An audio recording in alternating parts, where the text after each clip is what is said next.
Welcome to this deep dive, and today we're going to be talking all about the APOL1 gene and its connection to kidney disease. That was good. This is going to be, I think, a really interesting one for us to look at because we're going to be going into genetics and evolution and racial health disparities. Wow. So it should be pretty fascinating, I think, for everyone listening. Yeah, I think this is going to really highlight just how much we're still learning about the body and how complex disease can be. Absolutely. So let's start with a fact. Okay. Black Americans are 3 times more likely to experience kidney failure than people of European ancestry. That's a big difference. For its difference. And for years, we thought this was mainly due to socioeconomic factors. But as we'll see, genetics plays a huge role here. Yeah, the discovery of the APOL1 gene in 2010 really just kind of revolutionized our understanding of kidney disease. So tell me more about this APOL1 gene. What is it, and why is it so important here? So the APOL1 gene has these variants called G1 and G2. All right. And these variants are directly linked to an increased risk of kidney failure. Oh, wow. Yeah, so about 13% of Black Americans carry 2 copies of these variants. Okay. Which translates to about a 15–20% lifetime risk of developing kidney disease. So that's a pretty significant risk factor. Huge. Yeah. What makes this gene so powerful? Well, researcher David Friedman put it really well when he said you'd struggle to find many other genetic variants that are so common and yet have such a profound effect on disease risk. Wow. So it's really a bit of a mystery why these variants are so prevalent. Right. But evolutionary biology offers some clues. Okay, let's talk about evolution then. Okay. How does that fit into all of this? So we think it all goes back to Africa. Okay. And the threat of African sleeping sickness. Yeah. You see, having 1 copy of the G1 or G2 variant of the APOL1 gene actually provides protection against this parasitic infection. Interesting. So it's thought that this protective effect led to these variants becoming more common in populations where sleeping sickness was really common. That makes sense. Yeah. But you said having 2 copies increases the risk of kidney disease? Yeah, that's right. Okay, so it's like a classic example of an evolutionary trade-off. Interesting. So in this case, protection against one disease, unfortunately, comes at the cost of increased risk for another. Wow, a double-edged sword. It really is. So what role does this APOL1 gene actually play in kidney function? Well, that's what makes it so interesting. Okay. It seems that the APOL1 gene isn't actually essential for basic kidney function. Huh. In fact, it only exists in a few primate species. Okay. So most animals don't even have it. Wow. And get this. Okay. There was a case study of a man who had non-functional APOL1 genes. Yeah. And his kidneys were totally healthy. So maybe it's not so much about the absence of a gene, but how these particular variants impact kidney health. It seems like these G1 and G2 variants create a vulnerability, predisposition, but you need a second hit, like an environmental trigger or other health conditions. So genetics and environment. Exactly. Okay, so let's get into the science a little bit. Okay. Do we know how these APOL1 variants actually lead to kidney damage?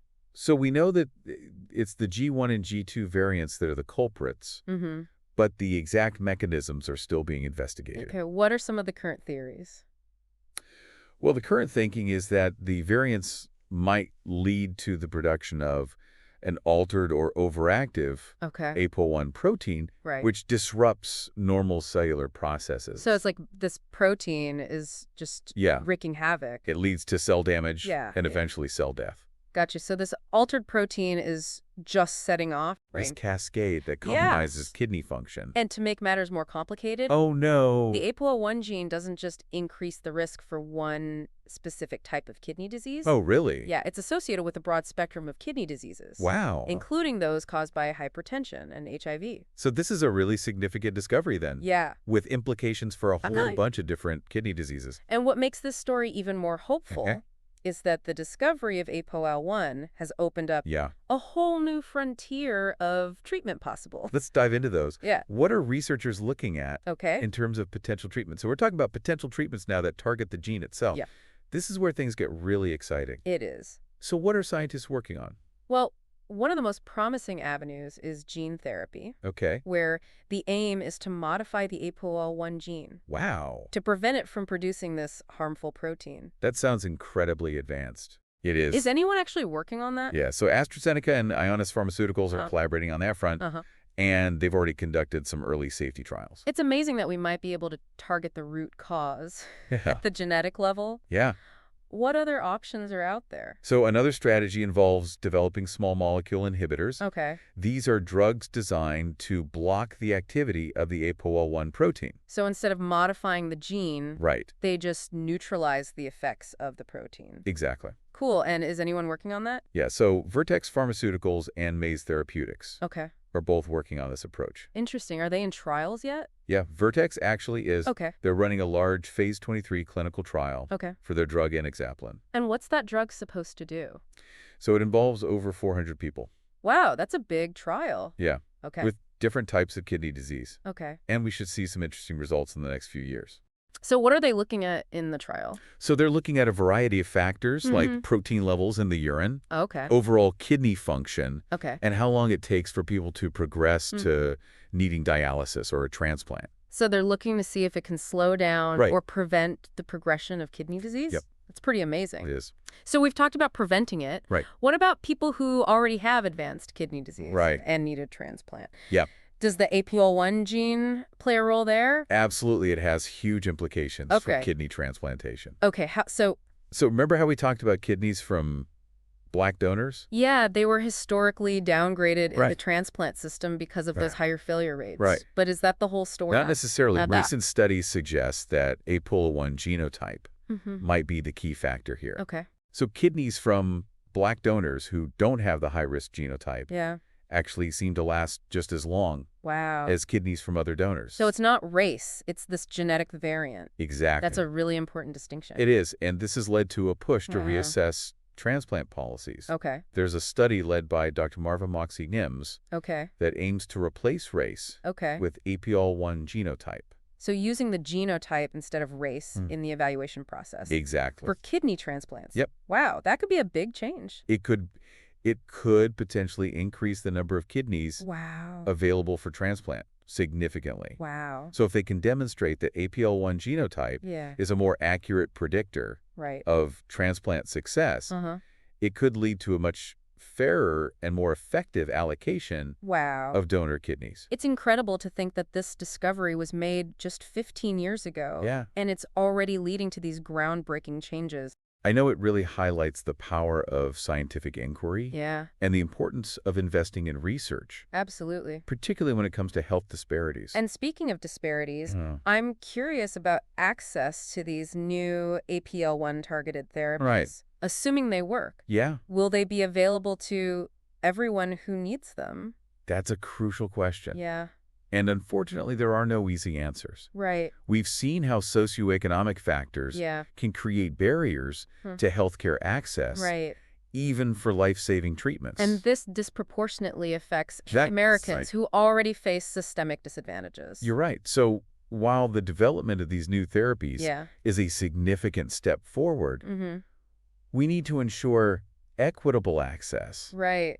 And this involves tackling those underlying social and economic factors that contribute to these disparities. So it's going to take a lot of different people working together to solve this problem. Yeah, healthcare providers, policymakers, community organizations. It's a big problem. It is a multifaceted challenge. Let's shift gears a bit. Okay. I want to talk about ethical considerations surrounding APOL1 testing. Sure.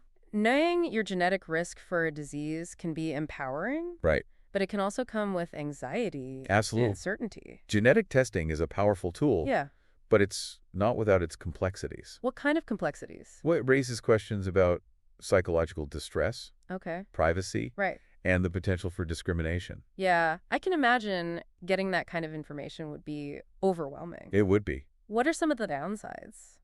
Well, there's a possibility of psychological distress, especially if there isn't a readily available cure or preventative measure. Right.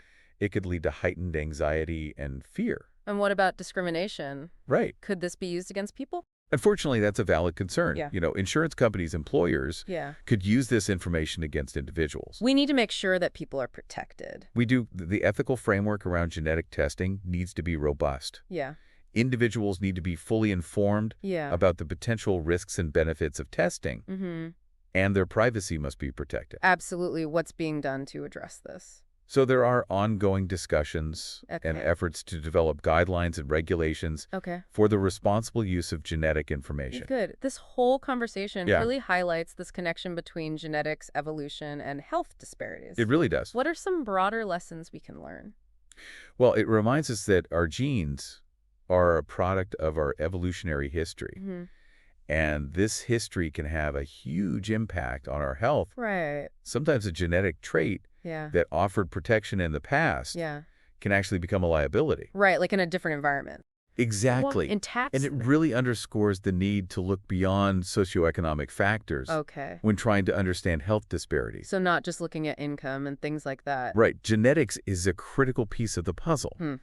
We need to consider this in our research, our medical practice, and our public health policies. So it's both nature and nurture working together. It's about taking a holistic view and developing solutions that address both the biological and social factors. This APL1 story is a perfect example, then. It is. Of how science can help us understand these issues. It really is. And come up with solutions. And it's a story that's still unfolding. Right. The research continues. There's so much more to learn. Absolutely. But what's clear is that the APL1 gene has really revolutionized our understanding of kidney disease. And it's opened up these incredible new avenues for treatment and prevention.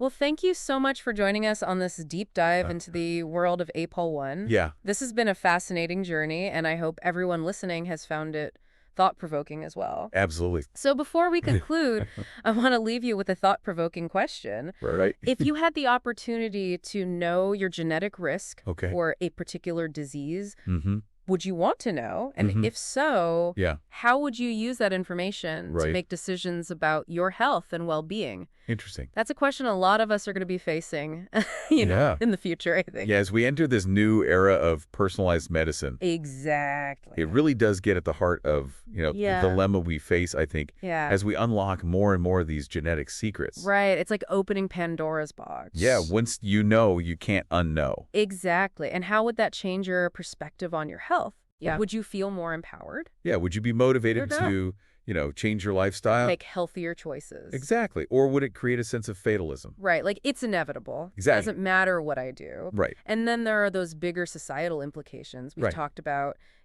discrimination. But it goes beyond that, right? Yeah. What about social stigma? Right. How we perceive people. Exactly. Could this lead to new types of prejudice? These are all very real concerns. And as we get deeper into this world of genetics, we have to be mindful of the potential downsides. Right. It's not just about the breakthroughs. Exactly. We need to talk about the ethics of it. Yeah. The legal implications, the social implications. Absolutely. We need to make sure that this information is used to help people. Exactly. To empower people. And not to discriminate against them. Absolutely. So how do we find that balance? Well, this conversation needs to involve everyone. Okay.